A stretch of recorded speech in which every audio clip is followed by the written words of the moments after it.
নমস্কার সবাইকে। তো আগের গত দুটো ভিডিও আমি করেছিলাম, দুটো ভিডিওতে যে ক্লাসগুলো আমি করেছিলাম সেটা হচ্ছে ফর্ম 16 নিয়ে আলোচনা করেছিলাম। ফর্ম 16-এর ডেফিনেশন এবং ফর্ম 16 কী কাজে লাগে বা বিভিন্ন রকম ফর্ম 16-এর যে বেসিক্স যে কনসেপ্ট সেটা নিয়ে আলোচনা করেছিলাম। তার নেক্সট ক্লাসে আমি আলোচনা করেছিলাম হচ্ছে ফর্ম 16-এর বিভিন্ন পার্টস, এবং গত ক্লাসে আমি আলোচনা করেছিলাম ফর্ম 16A নিয়ে, বা ফর্ম 16-এর সাথে ফর্ম 16A-র কী ডিফারেন্স আছে সেটা নিয়ে আলোচনা করেছিলাম। তো আজকে আমি বলেছিলাম আজকে আমি আলোচনা করব অ্যাকর্ডিং টু মাই আমার যে কথা দেওয়া ছিল আর কি, সেটা অনুযায়ী আজকে আমার আলোচনা করার কথা হচ্ছে ফর্ম 16B। তাকে ফর্ম 16B বলা হয়। আগের দিন আমি আলোচনা করেছিলাম ফর্ম 16A সম্বন্ধে, তো আজকে ফর্ম 16B সম্বন্ধে আমি আলোচনা করব, যেটা বেসিক্যালি এটা সবার ক্ষেত্রে হয় এবং আমার ক্ষেত্রেও ডেফিনেটলি হয়। আমরা অনেক সময় কী করি, বিশেষ করে যারা ওয়েল অ্যান্ড ট্রুলি যারা অ্যাকাউন্ট সেকশানে যারা কাজ করে না, বা অ্যাকাউন্টসের সম্বন্ধে যাদের খুব ভালো সাউন্ড কনসেপ্ট নেই, ফর্ম 16-এর সাথে এই ফর্ম 16A আর ফর্ম 16B কিন্তু গুলিয়ে ফেলে। আমিও অনেক ক্ষেত্রে অবশ্যই গুলিয়ে ফেলি, এটা আগে ফেলতাম, যাই হোক।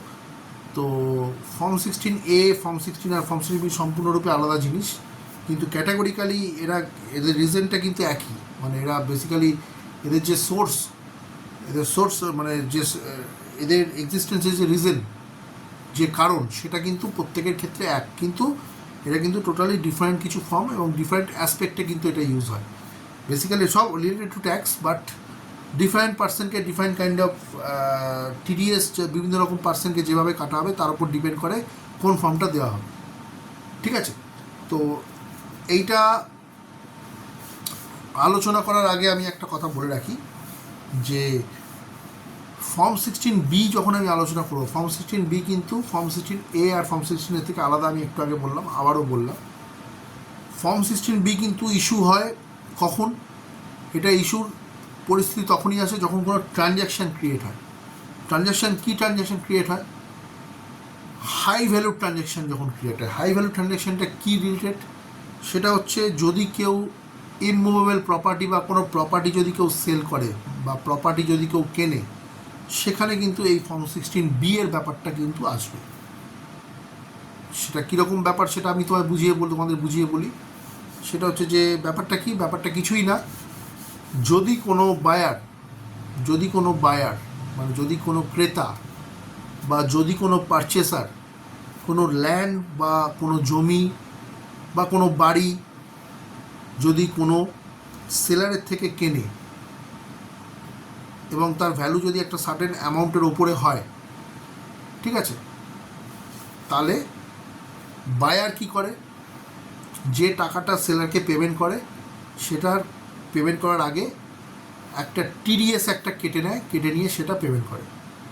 সেই টিডিএসটা যদি সে ব্যাংকে যখনই সে সেটা যখন সে গভর্নমেন্টকে যখন ট্যাক্সটা যখন ডিপোজিট করবে কেটে নেওয়ার পরে, তারপরে তাকে বায়ারকে ম্যান্ডেটারিলি মানে একদম নিশ্চিতভাবে তাকে একটা ফর্ম ইস্যু করতে হয়, যেটা হচ্ছে ট্যাক্স ডিডাকশন সার্টিফিকেট, যেটা আমরা স্যালারিড পার্সনদের ক্ষেত্রে বলি ফর্ম 16, এবং নন স্যালারিড পার্সন মানে স্যালারি ছাড়া যে আদার ইনকামের উপর যে টিডিএসগুলো হয় সেগুলোকে যখন সেগুলো হওয়ার পরে যখন আমরা ফর্ম 16 তাদেরকে ইস্যু করি, তেমনি এইটার ক্ষেত্রে কী হয়, এই যে বায়ার যে টাকাটা সেলারের থেকে কেটে নিয়ে যেটা ব্যাংকে মানে যেটা গভর্নমেন্টকে ডিপোজিট করলো টিডিএসটা, ট্যাক্সটা করার পরেই তাকে একটা ফর্ম কিন্তু সেই সেলারকে ইস্যু করতে হয় অবশ্যই।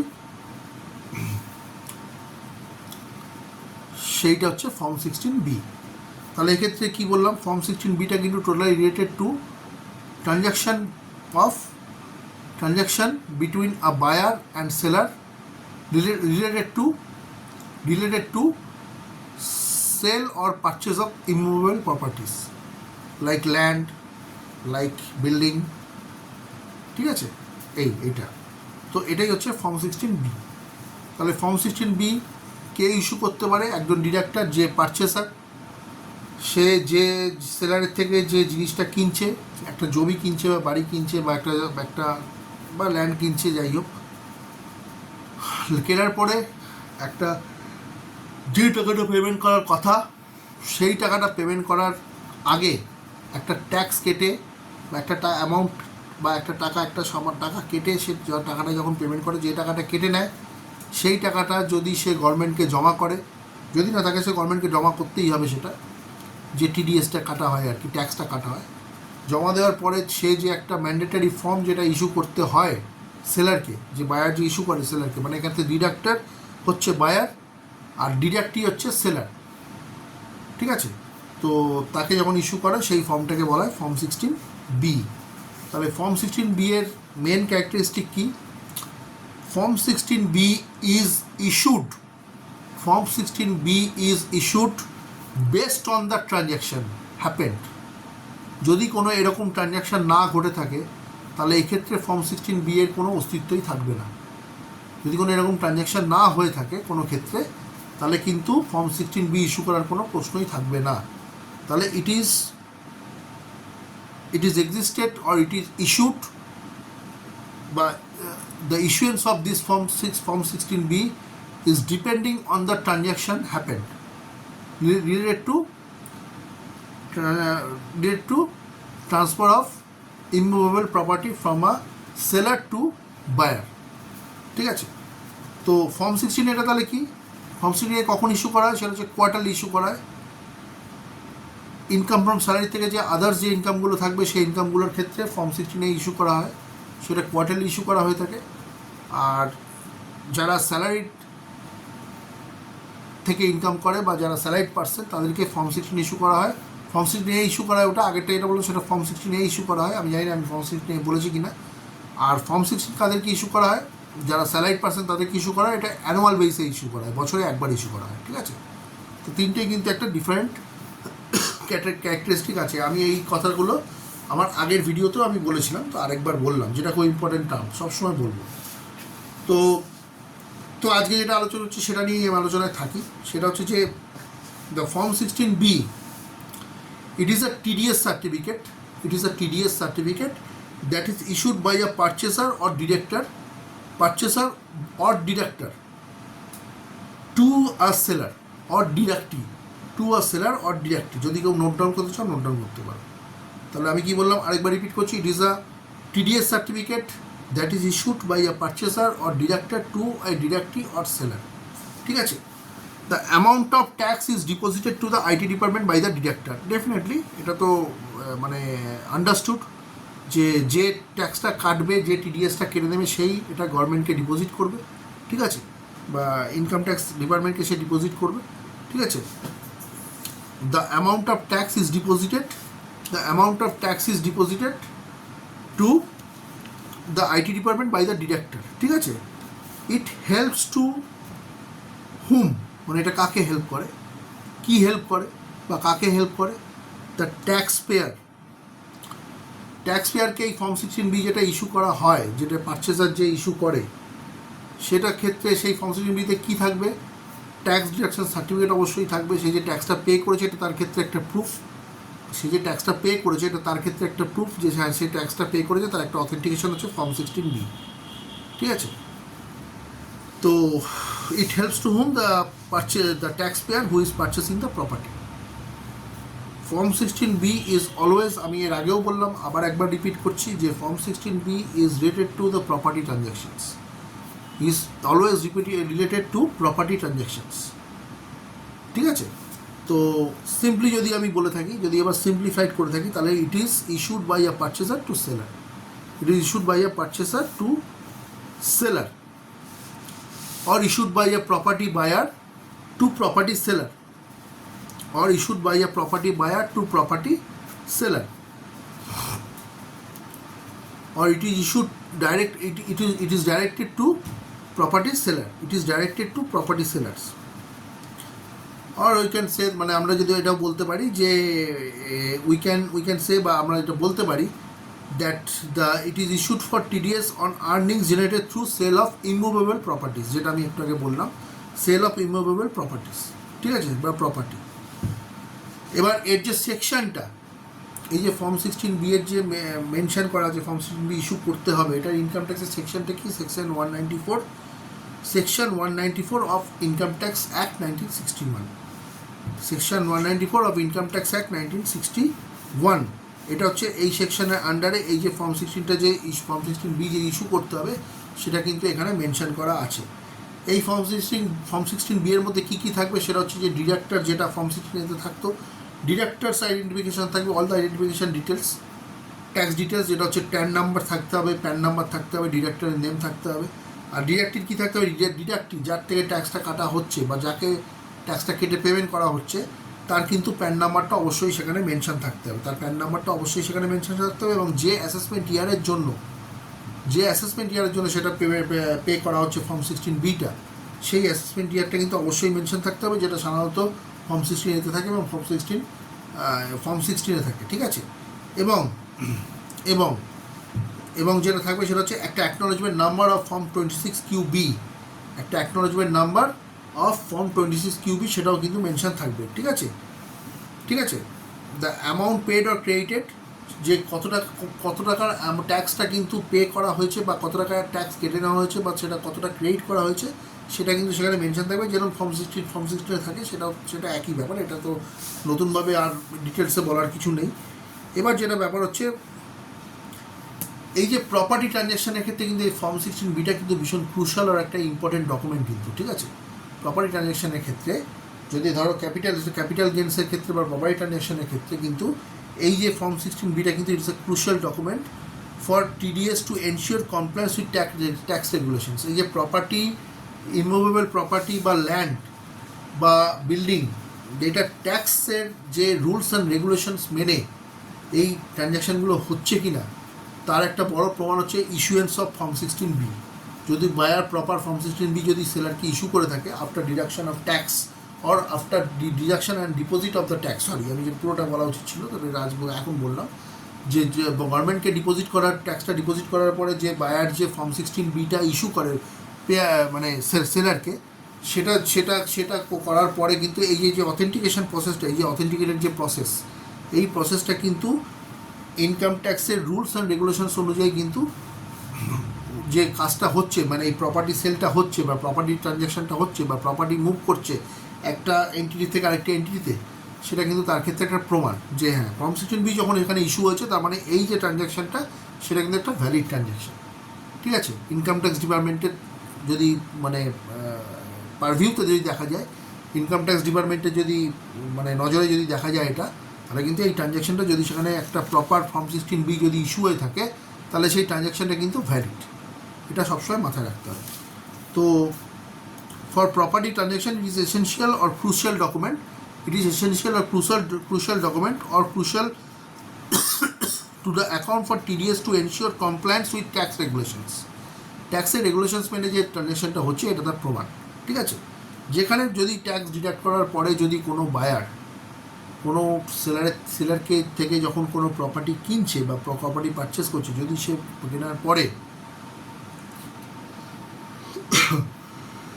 যে প্রপার্টি কিনছে কেনার পরে সেই বায়ার যদি TDSটা যদি তার একটা ট্যাক্স কেটে যে তাকে যে পেমেন্ট করছে সেই TDSটা কেটে যখন সে ব্যাংকে মানে গভর্নমেন্টকে যদি জমা না দিয়ে থাকে তাহলে কিন্তু তার কিন্তু একটা অ্যাডভার্স এফেক্ট কিন্তু তার উপর বায়ার উপর হতে পারে। সেই ধরা পড়ে তার কিন্তু অনেক রকমভাবে শাস্তি হতে পারে, পেনাল্টি থেকে আরম্ভ করে অনেক রকম শাস্তি হতে পারে। সেই শাস্তি কী হতে পারে সেটা সম্বন্ধে এখন এই মুহূর্তে আমার কাছে কোনো ক্লিয়ার কনসেপ্ট নেই, কিন্তু একটা হবেই। সেই জন্য সেই ধরনের ট্রানজ্যাকশন কিন্তু ভ্যালিড ট্রানজ্যাকশন মোটেই হবে না, ঠিক আছে। তো this deduction impacts your income tax return filing, ঠিক আছে, specially when calculating capital gains tax resulting from transactions, ঠিক আছে।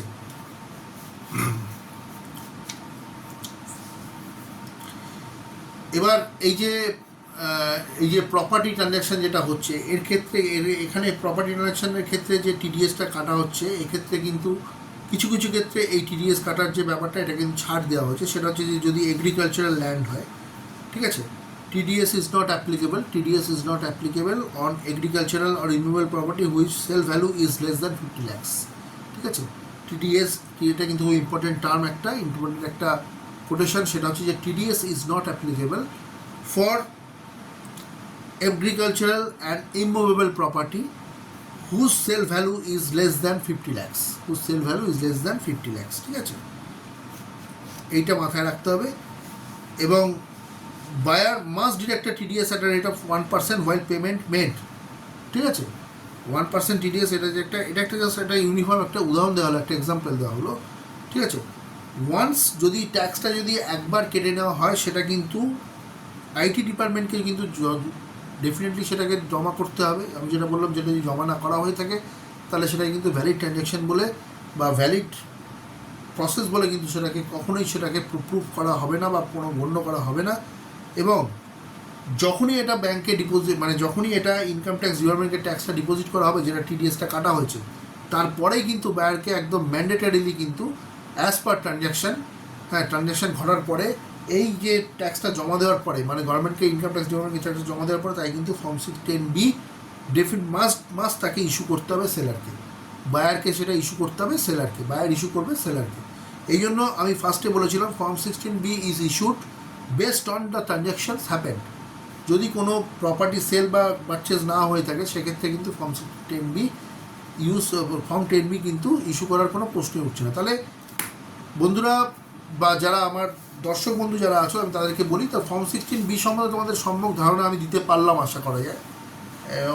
এবং যেটা মেন কথা হচ্ছে যে এখানে গোলানোর ব্যাপার বা এখানে কনফিউজ হওয়ার ব্যাপার কিছু নেই আপাতত, যদিও আমিও একটা সময় কনফিউজ থাকছিলাম এই তিনটে ফর্ম নিয়ে।